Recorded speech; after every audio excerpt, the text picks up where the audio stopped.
Mesdames et messieurs les académiciens, bienvenue pour cette séance consacrée aujourd'hui aux jeunes entreprises. Avant d'ouvrir la séance, nous allons écouter le rapport de notre secrétaire de séance, et c'est Jean-Claude qui va nous faire ce rapport de la séance précédente. Jean-Claude Coufina. Du prénom, hein, c'est... Jean-Claude Coufina, voilà. Mon cher Jean-Claude, voilà, c'est plus familial.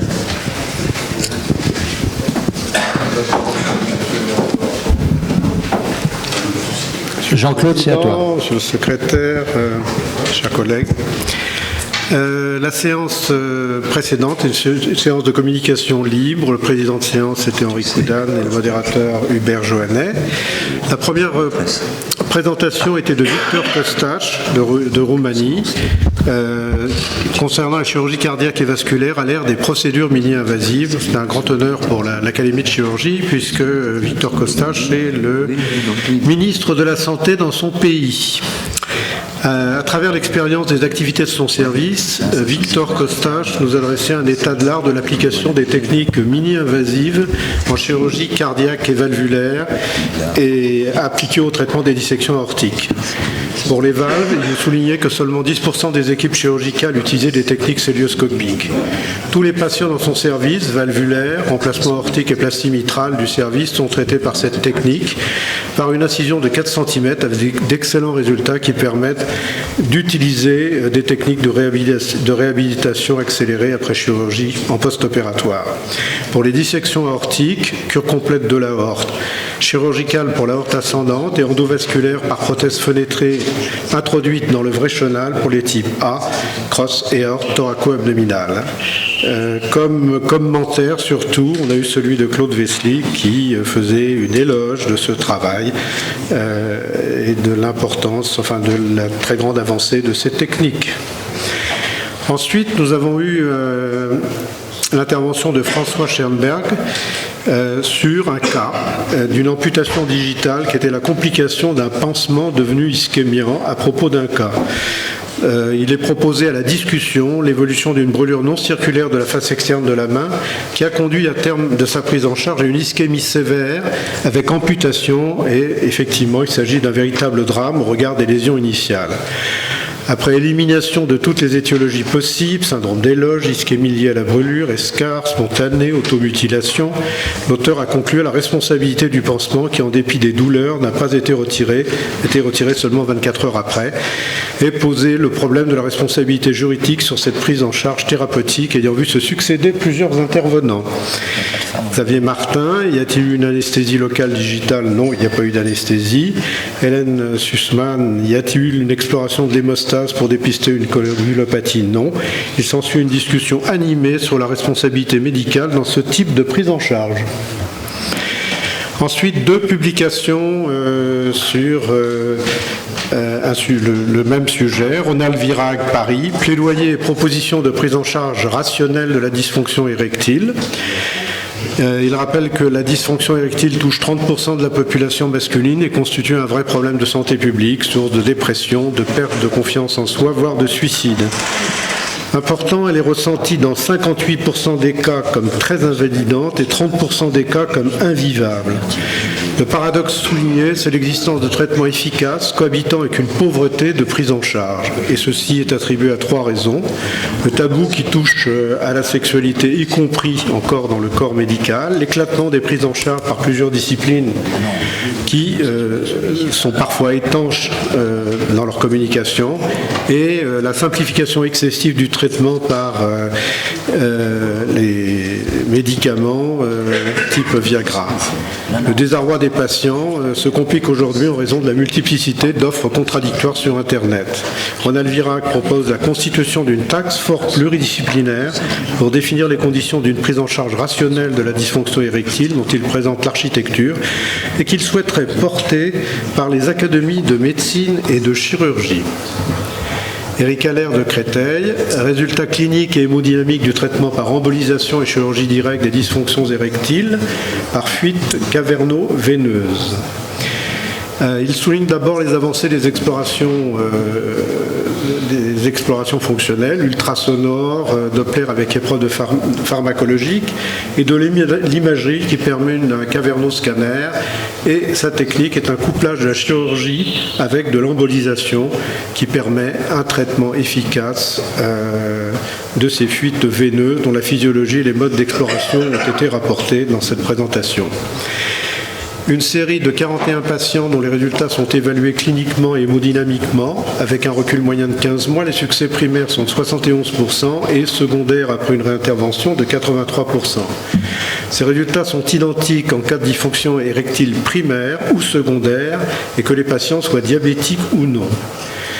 Les fuites caverno-veineuses, bien identifiées par des explorations adaptées, peuvent bénéficier d'un traitement chirurgical avec embolisation, donnant des résultats très encourageants chez les patients atteints de dysfonction érectile sévère résistant au traitement médical.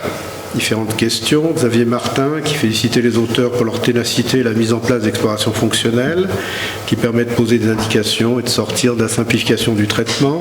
Ronald Virag, parle d'un abord pluridisciplinaire, mais le but est de traiter les dysfonctions résistantes au traitement médical en réalisant les examens appropriés.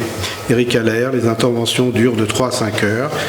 Hubert Joannet, l'information des patients est essentielle. Il est proposé d'enregistrer un clip. Voilà, pour l'Académie de chirurgie. François Audenay, Paris, rapporte les spécificités moléculaires des tumeurs urothéliales de la voie excrétrice supérieure. Alors, il nous rappelle que les tumeurs urothéliales de la vessie et de la voie excrétrice supérieure ont un même aspect histologique, mais sont différents en termes d'expression clinique et épidémiologique.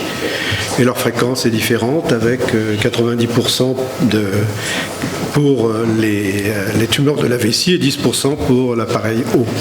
Le travail présenté a pour but de rechercher s'il y a des spécificités moléculaires qui pourraient identifier, séparer les tumeurs de haut appareil et les tumeurs de vessie.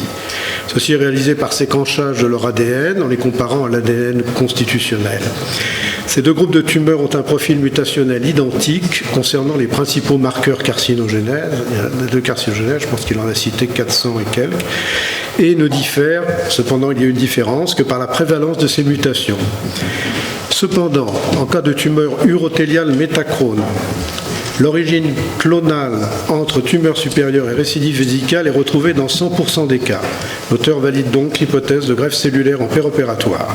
Le séquençage permet de découvrir une éventuelle association à un syndrome de Lynch, qui est rare, mais qui a des conséquences carcinologiques pour le patient, s'apparenter en termes de médecine prédictive et de choix thérapeutiques pour les tumeurs avancées.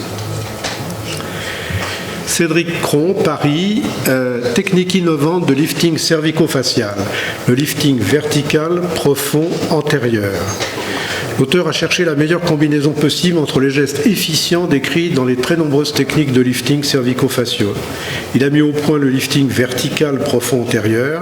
Il s'agit principalement de la réalisation d'un lambeau profond qui lève verticalement en monobloc le système musculo-aponeurotique superficiel, le SMAS de Mitz, et la peau, et le fixe en position haute sur l'aponévrose temporale. Cette traction verticale a un effet sur le relâchement des pommettes et des sillons nasogéniens. En agissant sur les possiers cervicaux, cette traction verticale antérieure réalise une remontée globale du décolleté jusqu'à la région temporale. Il rapporte une série de 520 cas de ces liftings réalisés en ambulatoire avec 1,3% de complications, 2 hématomes et 5 paralysies faciales temporaires. Ce lifting, dit-il, a une action puissante et durable de correction cervico-faciale avec des suites simples en raison de la réduction du décollement sous-cutané, puisque c'est profond, et de l'absence de cicatrices rétro-auriculaires.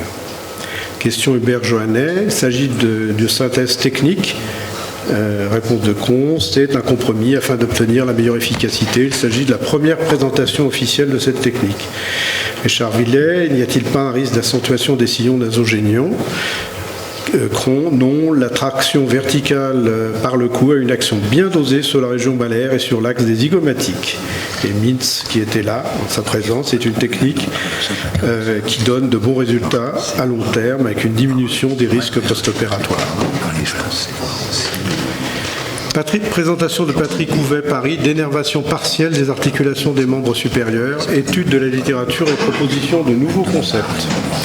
La dénervation partielle articulaire a pour but de supprimer la douleur en déconnectant les voies neuronales et de l'articulation pathologique au cerveau, tout en préservant la fonction articulaire.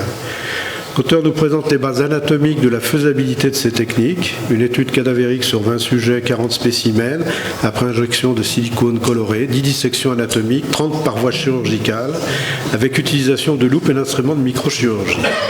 Mise en évidence des nerfs à destinée capsulaire, qui naissent soit directement du tronc nerveux, soit des branches motrices des muscles entourant l'articulation. La revue de la littérature est pauvre sur ce sujet et seules des techniques ont été proposées, conventionnelles ou endoscopiques, pour l'articulation du poignet. Il est alors décrit une ou plusieurs voies d'abord pour atteindre ces nerfs, les isoler, les sectionner, au niveau du poignet, du coude et de l'épaule. Ces techniques devraient s'intégrer, dit-il, dans l'algorithme thérapeutique de la chirurgie articulaire du membre supérieur, comme une technique conservatrice, ne compromettant pas un geste ultérieur sur le squelette articulaire. Il y a eu quelques remarques de Patrice Le Floch-Prigent sur le fait de s'inspirer des anatomies du XVIIIe et XIXe siècle, et notamment de Hevelac. Gérard Morvan, dans les arthropathies neurologiques, l'arthrodèse ne traite pas toutes les douleurs. La réponse, la technique s'adresse au sujet conservant une mobilité. Alain Serrier, ne risque-t-on pas de voir apparaître des douleurs neuropathiques en post-opératoire sur le trajet des incisions? Réponse, théoriquement non, les branches sectionnées sont proprioceptives. Philippe Marr, comment choisit-on les nerfs de l'épaule à sectionner? Réponse, ceux que l'on voit, et des auditeurs émettent certains doutes sur la transmissibilité de ces techniques. Et je crois que c'est tout. Merci, monsieur le secrétaire de séance. Y a-t-il des questions, des observations à faire sur cet excellent compte-rendu? Donc, nous considérons que ce compte-rendu est adapté à l'unanimité au sein de l'Académie nationale de chirurgie.